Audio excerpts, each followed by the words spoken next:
Simusibye mutya mwenna bannakooti y'amaka kansuubire nti muli bulungi banaye mukulikeeyo ku live. Amaziga gabadde mangi naye ndowooza kati tugenda tukkakkana mpola mpola kubanga naye bw'ayingidde mu studio n'akuba akayimba akaatandise ebigambo bisoose ne bimubula n'antulika n'akaaba naye ng'ate program ready kweri. Twongere okuguma naye nga ekikulu kya byonna kino ekimuleetesezza okubeera nti aguma ku mpewo. Pressure abadde n'ay'amaanyi nnyo ey'abaana abaddeyo ku masomero, abadde alina okubeera ng'akomawo abeere ng'ategeeza abaana abo. Kibi nnyo nti omugenzi Aisha M abadde alina bambi abaana b'aweerera kyokka ng'akiri mulongo 2 Sarah takimanyi.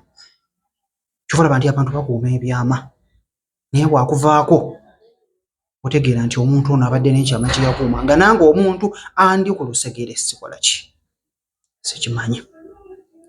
Ayongedde maaso njogeramu ebikulu bitusobola okutuyamba abaagala ku ddagala.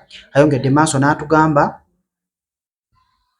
ewakaliga nti abanaaba basobodde okubeera nga bafuna akabaani gye kali era ku Friday mujja kubeera nga mukafuna abakaagala.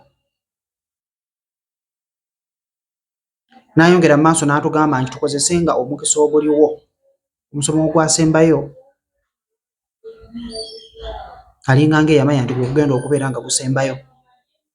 Tukozese akaseera akatono obeera obadde olina ekintu ky'oyagala yaayano okukifuna mu kaseera ako akaliwo zaana okusuubira mu maaso ndikifuna oluvannyuma. Ayongedde maaso n'ayogera ku muzaana nti mumulindemukko katono oba tumulindemukko katono. Byebyo nno ebikulu ebibaddewo. Twongere kuguma ekirungi alabiseeko kubanga twandigambye nga talabiseeko ate nga baagamba ku Mande naye ekirungi kya byonna alabiseeko. Omukama abawe omukisa ayongere okubeera ng'atugumya.